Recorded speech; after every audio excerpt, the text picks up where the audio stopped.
Síntomas de la listeriosis. Los síntomas de listeriosis pueden ser poco específicos, por lo que la infección en ocasiones se confunde con otras enfermedades.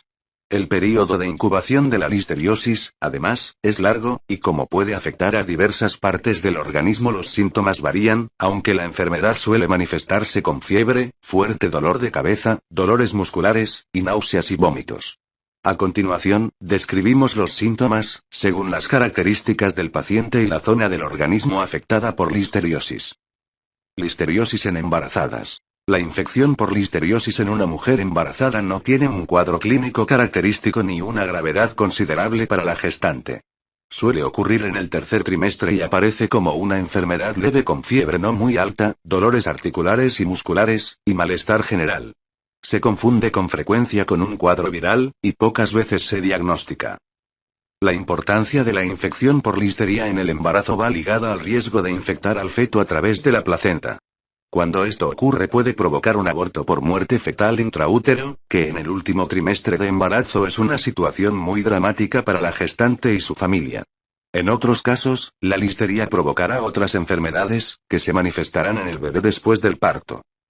Listeriosis en neonatos. El cuadro en el recién nacido depende del momento en el que haya tenido contacto con la listeria. Si la infección ha sucedido cuando el bebé todavía estaba en el interior de la madre días antes del parto, suele aparecer un cuadro de sepsis. En los casos más graves se desarrolla una granulomatosis infantoséptica. Este cuadro se caracteriza por la formación de abscesos llenos de listeria diseminados en las vísceras del bebé. El abdomen se hincha y puede tomar una coloración azulada. En ocasiones se palpan los órganos internos agrandados, incluso con abolladuras por los abscesos. Es una situación muy grave y muy difícil de curar. Sepsis. La sepsis es la enfermedad que con más frecuencia provoca la listeria monocytogenes en los pacientes inmunodeprimidos. Suele comenzar como un cuadro de fiebre alta, más o menos continuada, pero sin un origen claro y sin más síntomas. Se debe al paso de la listeria al torrente sanguíneo. Poco a poco el paciente empeora y se alteran sus constantes vitales, pudiendo producirse un shock séptico con hipotensión, taquicardia y sudor frío, que tiene un riesgo de muerte muy alto. Muchos de los enfermos con sepsis tienen al mismo tiempo una meningitis por listeria. Infecciones del sistema nervioso. Síntomas. Listeriosis es el segundo cuadro clínico más frecuente producido por la infección por listeria. De hecho, durante los últimos años, los casos en pacientes mayores de 60 años e inmunodeprimidos han aumentado continuamente.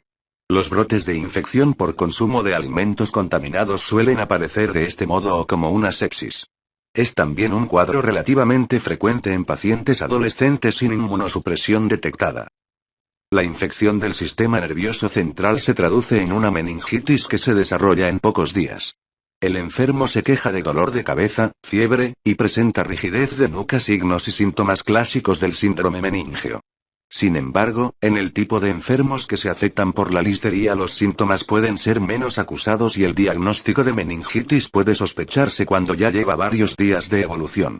Otros cuadros que puede provocar esta bacteria en el sistema nervioso son las meningoencefalitis y los abscesos intracraneales, aunque son menos frecuentes. Aunque estos son los cuadros clínicos más típicos de la listeria monocytogenes, es cierto que se pueden dar infecciones mucho más raras en casi cualquier parte del organismo: endocarditis, gastroenteritis, neumonías, etc.